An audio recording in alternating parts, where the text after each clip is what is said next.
What's up guys, my name is Jellycut5 and welcome back to another video where we see the Bournemouth versus Chelsea preview. Before we do get into this particular video, it'd be much appreciated if you haven't done so already to hit that like button, hit that subscribe button and don't forget to hit that notification button so you never miss a video. Bournemouth versus Chelsea then. Chelsea visit the Vitality Stadium on Saturday at an 8 o'clock kickoff. It's hard to say what will happen and so on. It could be the case that we turn up on the day and we do really well, or it could be the case where we've seen a lot of the seasons where we're just too inconsistent and don't provide on the day. Bournemouth has always been a bit of a strange stomping ground for ourselves. We've done well on previous times and we've done poor on others. In the last fixture that we played against Bournemouth, obviously the home fixture we got a 2-1 victory after Moises Caicedo's frantic effort, and then in the away fixture it was a 0-0 ball draw. So it's hard really to predict. Obviously we've had a week off with the international break, so going back to domestic football now, it's interesting to see what will happen. They've had a week to be able to kind of try a few things out. There's been a lot of Chelsea players that haven't actually been called up for international duty, which has been kind to us in some aspect because it allows us to not have any injuries during that period and get a full fitness regime for that particular week. Bournemouth have had a very good start to the season, it has to be said. They're unbeaten with 2 draws and 1 win as of the moment. Their win coming against Everton in that real good fixture after they came back from 2-0 down with a 3-2 victory. So they start the season fairly strong and I feel like they've got an okay squad. The only thing probably going against them for this particular fixture is Kepa Arrizabalaga, our keeper, that is currently on loan at Bournemouth, will not feature due to being on loan. So they're having to play their second keeper, Travers, which will be interesting to see if he's got a point to prove or if he's going to be a little bit kind of poorer than Kepa Arrizabalaga. In terms of the injuries for Chelsea, James, Gusto and Lavia out, unfortunately. And in terms for Bournemouth, they have got some injuries themselves also in Adams and Unal. Bearing in mind I had an agreement for Tyler Adams at last season, so it's interesting to see. He is very injury prone and he was never worth signing for. I'm hoping we're going to start this game pretty strong and get the 3 points because we really need to, and I think we don't. It's hard to evaluate, but I just don't see our season really going anywhere. And it could be harsh to be able to say this, but to a degree it's a case of we need to be picking up points against these teams. We've already dropped 2 points against Palace. We obviously lost against City, the only win coming against Wolves. So realistically, there needs to be a point in time where we do get a victory and do something about it, because if not, I feel like it's going to be a very long season. Let's get into the head-to-head record though, and we'll talk more about this fixture.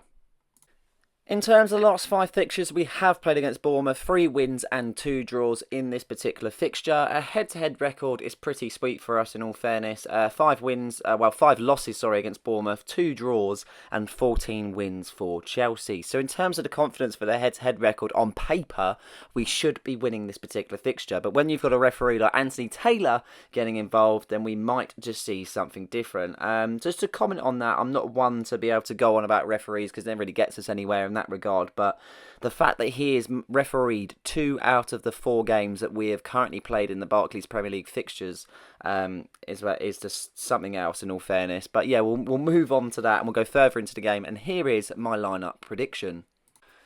Now, it's always hard to be able to kind of tell what players will be playing. You kind of get kind of general consensus of who will be on the pitch, but there might be a few players that might be slightly different to that accord. I've gone for the simple 4-2-3-1 formation. Seems to be that's Maresca's system, and that is the formation he'll be playing throughout the season, unless he is going to be changing.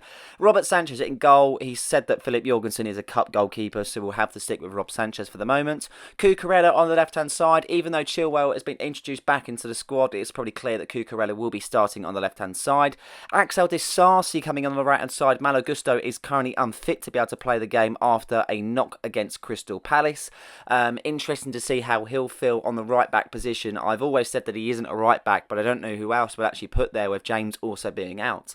So big issue for us on that right-hand side. Hopefully Disasi can fill the void on the right-hand side and do a decent job, but I'm not confident to say the least. Fofana and Colwill as the 2 centre-back pairings. I feel like it's fair to be able to kind of have them 2 as a centre-back pairings with how good they have started the season as a pairing and so on. There's no doubting in whatsoever that's probably our best centre-back partnership that we do have within the squad. So it's very simple to see these two players on the team sheet. Enzo Fernandez and Caicedo in the middle of the park. It's hard to say that if that's the best midfield option for us at the moment. I'm unsure if it really works for us.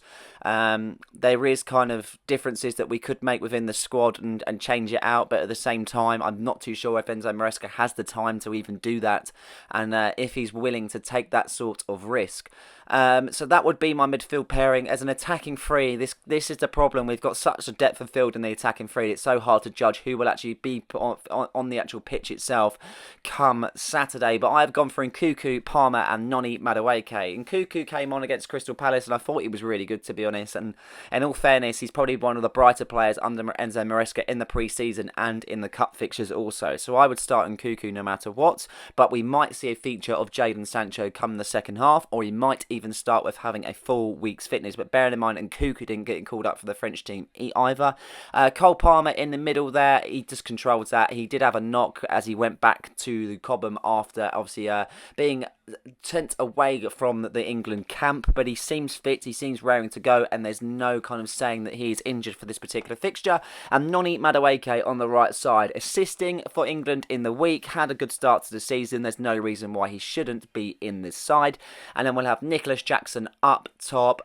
He signed a new deal for ourselves, and he is a top striker in my opinion. I feel like we're going to get a lot out of Nicholas Jackson this season, and there's not many other players that are really rivaling him at this point in time. So there's no reason for why we can't see Nicholas Jackson. In terms of the substitutes, Maresca has a big option in all honesty. He's got João Felix, Pedro Neto, Jadon Sancho. There's just the attacking options in the midfield. He's got Dewsbury Hall. He's got Chukwuemeka. So it's going to be interesting to see who will field and who won't. But that would be my prediction for the game against Bournemouth. In terms of talking about predictions, this is my score prediction. I'm going for Bournemouth 1, Chelsea 1. As much as I'd like to see us pick up the victory at the Vitality Stadium, I just can't see it for myself. We've been too inconsistent. We look good going forward, but defensively we look completely inept. We just can't adapt to anything whatsoever. This new system that Enzo Maresca is trying to implement, again, I just don't feel like it works. If it does in time, I'll shut my mouth. But for the moment, I just don't see it really working. Bournemouth are a good attacking side, and that being at home with that sort of advantage behind themselves, they're definitely going to push it to their maximums as they possible can.